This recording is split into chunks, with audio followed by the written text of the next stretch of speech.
ओम शांति। आप सबको आज के विषय का तो पता लग ही चुका होगा। मीरा बहन सुबह सुबह को क्लास के बाद टाइम टेबल भी बता देती हैं और किसकी क्या विषय रहेंगी वो भी बतला देती हैं। तो आज मेरी विषय है मास्टर सर्वशक्तिवान स्थिति का हम कैसे अनुभव करें, ऐसी स्टेज हम कैसे बनाएं। तो हम सब पढ़ाई पढ़ रहे हैं। पढ़ाई में फर्स्ट, सेकंड, थर्ड ऐसे पढ़ाई साल साल हमारी बढ़ती जाती है और हम साल में उसी सब्जेक्ट्स का या उसी क्लास का अच्छा अनुभव कर सकते हैं। फिर अनुभव के आधार से जब हम टीचर बन जाते हैं तो दूसरों को भी बतला सकते हैं। तो ये हमारे विषय अपने अनुभव के विषय है। जब पहले दर्जे में आते हैं, शुरुआत होती है, तो पहले सोल कॉन्शियस स्टेज का हम अच्छा अनुभव करते हैं। इससे पहले अज्ञान काल में तो बॉडी कॉन्शियसनेस में रहते ही रहते हैं। मालूम है बॉडी कॉन्शियस में क्या क्या होता है। खुशी भी होती है, गम भी होता है, मन का भी भान होता है। कुछ अपमान करते तो उसका भी बहुत फील होता है। कोई दुख आया है तो दुख का भी गहरा अनुभव, तो सुख सामने आता है तो अलग काल के खुशी का भी हम अनुभव करते हैं। तो ये सब है बॉडी कॉन्शियसनेस की निशानियां। वो तो हम सब अज्ञान काल में थे ही। परंतु जब शिव बाबा ने हमको अपना बनाया और अपना पूर्ण परिचय दिया, तो हमको सबसे पहले हमारा परिचय दिया कि बच्चे तुम कौन हो। तो जब हमको हमारा पता लग गया और हमारे निश्चय में बात आ गई कि मैं ये शरीर नहीं परंतु अजर अमर अविनाशी आत्मा हूं, मैं चेतन ज्योति हूं, मैं शरीर को चलाने वाली हूं। शरीर जड़ है, इतना बड़ा शरीर है, देखने में आता है यही कुछ काम करता रहता है। हाथ चलते हैं, मुख चलता है, आंखें खुली रहती हैं, चारों ओर देखते रहते हैं, तो देखने में आता है शरीर काम करता है। परंतु हम अभी समझ गए हैं कि शरीर के अंदर मैं चेतन ज्योति आत्मा हूं। मैं आत्मा ही ये काम कर रही हूं। आत्मा ही शरीर को नचा रही है।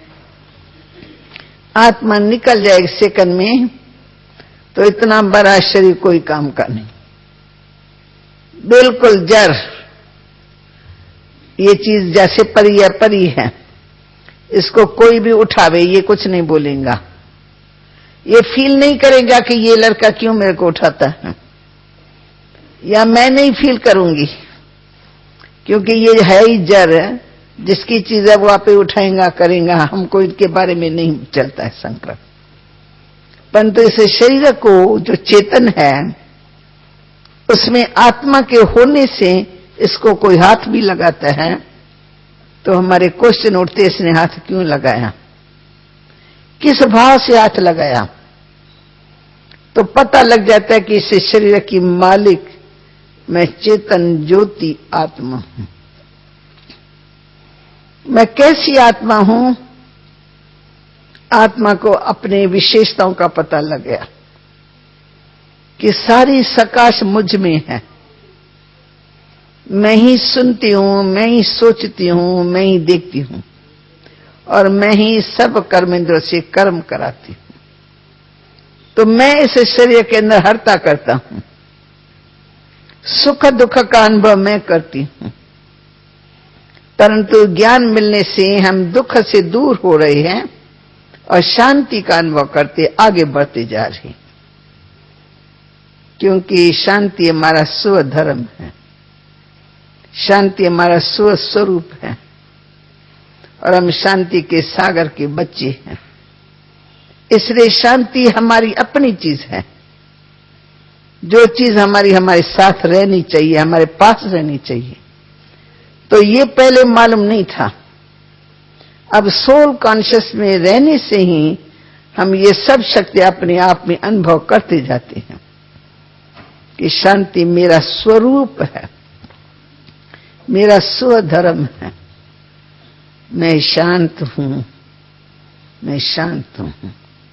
तो शांति में हम अपने मन को एकाग्र कर लेते हैं। मन शांति का ही अनुभव करता रहता। शांति धाम की वासी हूं तो शांति धाम का भी आत्मा यहां बैठे अनुभव करती है, क्योंकि आत्मा का घर शांति धाम है। आत्मा का पिता शांति का सागर है। तो अपनी शांति के सागर पिता का भी हम अनुभव कर लेते। तो पहली स्टेज है सोल कॉन्शियस। ज्ञान में आने से सोल कॉन्शियस स्टेज का अनुभव करते और वो अथॉरिटी अपने आप में अनुभव करते कि इन सब कर्म इंद्रियों की मैं राजा हूं। ये माइक मेरे सामने है, परंतु माइक में बोलने की ताकत नहीं है, सुनने सुनाने की ताकत नहीं। मैं बोलने वाली हूं, मेरा आवाज आप तक पहुंचे उसके लिए एक साधन है, परंतु इसमें अपनी कोई चेतनता नहीं है, जड़ है, साधन है। चेतन मैं हूं। क्या बोलना है, कितना बोलना है, कैसा बोलना है, ये सब मुझ में ही भरा हुआ है। तो इसको हम कहते हैं सोल कॉन्शियस में रहने से सर्व कर्म इंद्रियां अपने कंट्रोल में रहती है। कोई भी कर्म इंद्रिय मेरे से बाहर नहीं जाएंगी। अज्ञान काल में मुख से बोल करके, गुस्से में आके कुछ कुछ शब्द बोल के फिर कहेंगे बहन जी मैं माफी मांगती हूं, मैंने बोलना नहीं चाहा परंतु मेरे मुख से शब्द निकल गया। अभी हम ऐसे नहीं बोल सकते कि मेरे मुख से शब्द निकल गया, ये अभी हम बोलते ही नहीं हैं, क्योंकि मुख से शब्द निकलते नहीं हैं, परंतु मुख से शब्द निकाले जाते हैं। मैं मालिक हूं, मुझे मालूम है कि मुझे क्या बोलना है क्या नहीं बोलना है, तो मैं जो बोलना चाहती हूं वो ही बोलूंगी। तो बोलने की शक्ति मेरे अंदर है। मैं सुनने चाहूं तो सुनूं आपका, अगर मैं न सुनने चाहूं तो मैं अपना ध्यान कहां भी लगा लूंगी, आपका सुनते हुए भी नहीं सुनूंगी, सुनने से भी परे, क्योंकि मेरा ध्यान उस तरफ नहीं है, मेरी अंदर की इच्छा नहीं है मैं ये सुनूं। तो सुनते हुए न सुनो ये मेरे हाथ में है। तो इसको हम कहेंगे कर्म इंद्रियां मेरे कंट्रोल में है, मैं कर्म इंद्रियों की राजा हूं। तो इस स्टेज को हम कहते हैं सोल कॉन्शियस स्टेज। फिर उससे ऊपर जाओ गॉड कॉन्शियस स्टेज, सदा मेरे स्मृति में है कि मैं आत्मा हूं, परम पिता परम ज्योति की संतान हूं, सर्वशक्तिवान पिता की संतान हूं। मैं अपने पिता के समान हूं। जो गुण मेरे पिता में हैं उन सभी गुणों की मैं अधिकारी हूं, मैं मालिक हूं। तो मैं अपने अधिकार से अपने पिता के गुणों को अपने में धारण कर सकती हूं और सहज ही पिता की स्मृति अपने आप में लाती हूं। मैं कितने ऊंचे बाप की संतान हूं, ऊंचते ऊंच चले जाओ सबसे ऊपर, तो ऐसे ऊंचे बाप की मैं संतान हूं। मैं अपने पिता के समान हूं।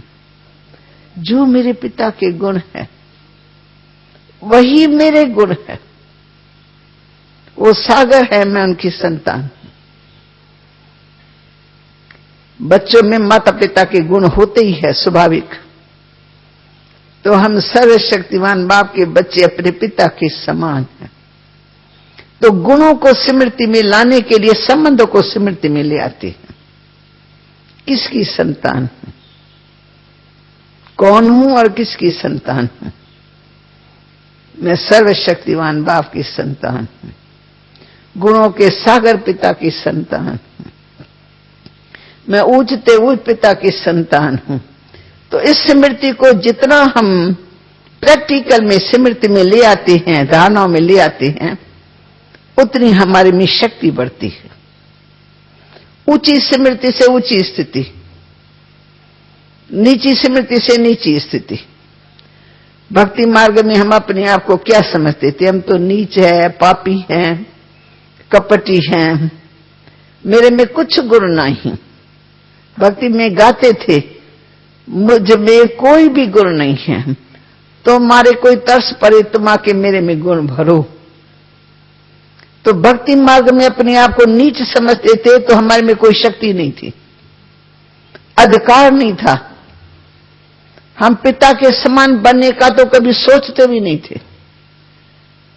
भगवान के लिए समझते दासों के भी दास, उनके दासों के दास, दासों के भी दास है। परंतु बाबा ने स्मृति दी कि तुम दासों के दास नहीं हो, तुम डायरेक्ट मेरे बच्चे हो, मेरे समान हो। मैं निराकार हूं, सर्वशक्तिवान हूं, तो तुम आत्मा भी निराकार हो, तुम सर्वशक्तिवान हो। मैं परम धाम का मालिक हूं, शांति धाम का मालिक हूं, तो तुम बच्चे भी परम धाम के मालिक हो। तो परम धाम की बाबा ने स्मृति देके ऊंची स्मृति से हमारी स्थिति को ऊंचा बना लिया। ऊंचा नशा चढ़ाए, ऊंचे धाम की रहने वाली हूं। ये कौन सा धाम है? आज भारतवासियों को नशा रहता है कि हम भारत की संतान हैं, भारत माता हमारी माता है, हम माता के पीछे कुर्बानी करेंगे, मरेंगे मिटेंगे, परंतु हम अपनी माता की संभाल करेंगे। तो उनको जब नशा चढ़ता है तो वो काम करते हैं, जोश में उमंग में आ जाते हैं, उनको ऊंची स्मृति रहती है। तो हम तो ईश्वर के बच्चे हैं प्रैक्टिकल में, परम धाम के वासी प्रैक्टिकल में। वो आत्माओं का धाम है परम धाम, और किसी का भी नहीं है।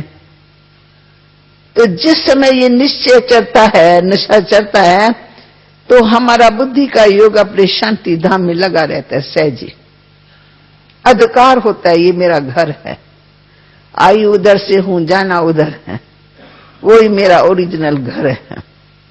जिसको बाबा ने बहुत अच्छा शब्द दिया, sweet home, sweet silence home में रहती है।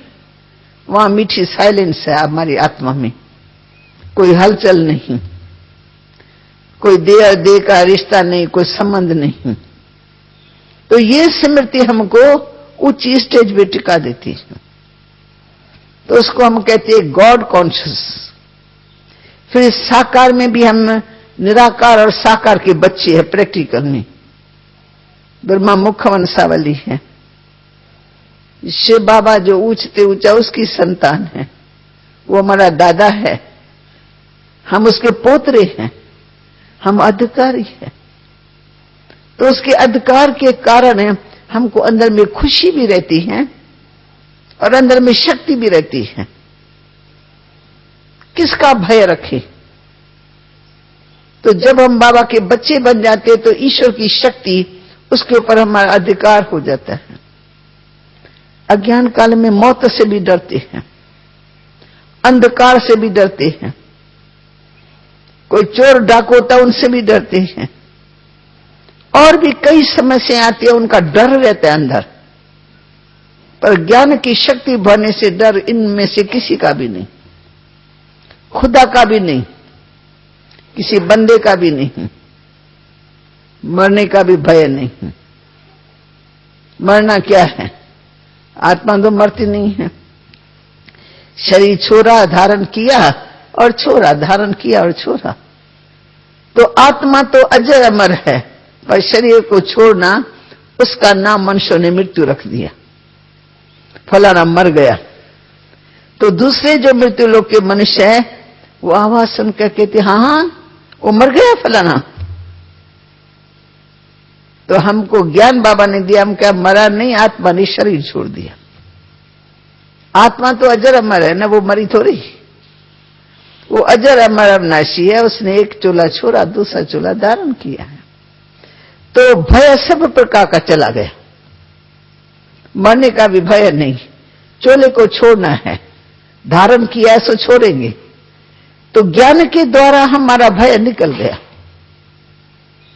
अंदर में किसी के लिए भी किसी भी प्रकार का भय नहीं है, क्योंकि ऊंची स्मृति आ गई। हम ईश्वर के बच्चे हैं, निराकार बाप के भी बच्चे, तो साकार के भी बच्चे, ऊंचे ते ऊंचे बाप के बच्चे हैं।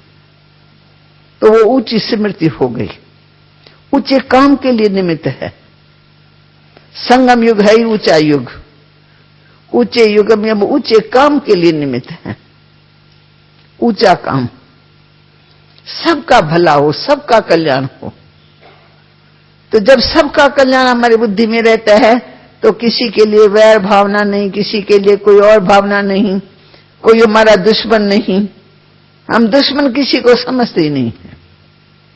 हिंदू मुसलमान दुश्मन हो जाते हैं, वो कहेंगे हम हिंदू, वो कहेंगे हम मुसलमान, फिर वो टकरेंगे, लड़ेंगे, मारेंगे, द्वैत भाव में आ जाएंगे, देह के धर्म में आ जाएंगे। लेकिन हमारा स्वधर्म कहते हैं हम सब अविनाशी बाप के अविनाशी बच्चे, सब हिंदू मुस्लिम सिख ईसाई सब हम आपस में रूहानी भाई भाई है। भाव बदल गया, डर निकल गया। अज्ञान काल में डर रहता था, द्वैत भावना पैदा होती थी, और दुश्मनी में आकर के एक दो को नुकसान पहुंचाने की कोशिश करते थे। अभी हम किसी को भी नुकसान पहुंचाने की कोशिश नहीं करते, क्योंकि सब हम ईश्वर की औलाद है, सच्चे बाप के सच्चे बच्चे हैं। तो ये ऊंची स्मृति, गॉड कॉन्शियस स्मृति, वो हमारे में गॉड के गुण पैदा कर देती है, सद्भावना पैदा हो जाती है, माया जीत बनने की शक्ति पैदा हो जाती है, विकारों को जीतने की शक्ति आ जाती है, दुख से छूटने की शक्ति, बंधन मुक्त। मुझ आत्माओं को कोई का भी बंधन नहीं है। परम धाम में पिता के साथ में थे, बंधन मुक्त थे। फिर स्वर्ग में आए तो भी बंधन मुक्त थे। आधा कल्प बंधन मुक्त रहे, सुख के संबंध में रहे, परंतु बंधन मुक्त थे। द्वापर कलयुग में आने से कर्म बंधन बढ़ता गया। हर विकार के वशीभूत काम किया, हर विकार के वशीभूत काम किया, तो हमारे बंधन बनते गए। इनसे दुश्मनी तो उससे दोस्ती, तो दोस्ती का भी बंधन, लगा का बंधन, और उससे दुश्मनी की तो उसका भी बंधन। तो कहां ईगो टकरता है, कहां लगाव में फंस जाते हैं, कहां इच्छाएं अंदर बहुत पैदा होती है, मुझे ये चाहिए, ये चाहिए, ये चाहिए। तो जब ईश्वर के बच्चे हैं, ये स्मृति में संगम युग, ये हमारा अंतिम जन्म ईश्वर का है। वही हमारे माता पिता हैं, वही हमारे सखा स्वामी हैं, वही सर्व संबंध में हमारा साथी है। जब ऊंची भावना में रहते ना, तो अंदर ऊंची शक्तियां पैदा होती हैं, ऊंचे संकल्प पैदा होते हैं। ऊंचे संकल्प माना सब बातों से परे। अगर हम इस कॉन्शियस भी है, मैं क्रिश्चियन हूं, मैं हिंदू हूं, मैं सिख हूं, मैं ईसाई हूं, तो ये बॉडी कॉन्शियसनेस है, देह का धर्म है। देह का धर्म माना हद में फंस गए, हद में। ईश्वर के बच्चे माना बेहद में।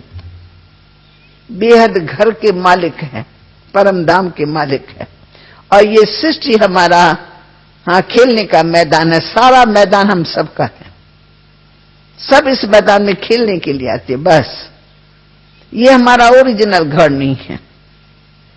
तो सब हदों से बुद्धि पार चली जाती है, सब हदों से बुद्धि पार। तो बेहद में जो रहेगा वो शक्तिशाली स्टेज में रहेगा, उसको दुख नहीं फील होगा। जैसे हमारे यहाँ ये मुसलमान हिंदुओं का लड़ाई झगड़ा लग रहा है, तो जो हमारे पास रहने वाले भाई ब्राह्मण, उनको भी लगता है हाँ मुसलमानों ने ऐसा किया, मुसलमानों को सीधा करना चाहिए। तो मैं उनसे पूछती हूं, तुम अभी अपने आप को क्या समझते हो? हिंदू समझते हो, मुसलमान समझते हो, क्या समझते हो? अगर तुम ब्राह्मण हो तो तुम्हारे मुख से ये शब्द नहीं निकलना चाहिए।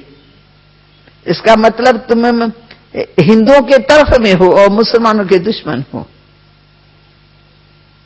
इस समय तो सभी विकारी हैं, सभी विकारों के वशीभूत काम करते, रंग काम करते, वो ठीक है, सभी रंग करते हैं, तमो प्रधान सभी हैं, परंतु हम किसी का भी तरफ नहीं लेते, क्योंकि हम सब गॉड के बच्चे, सबका भला हो, सबको हम सुमत देंगे, शक्तिशाली बनाने का अभ्यास करेंगे, रूहानी दृष्टि से देखेंगे, वैर भाव नहीं रखेंगे।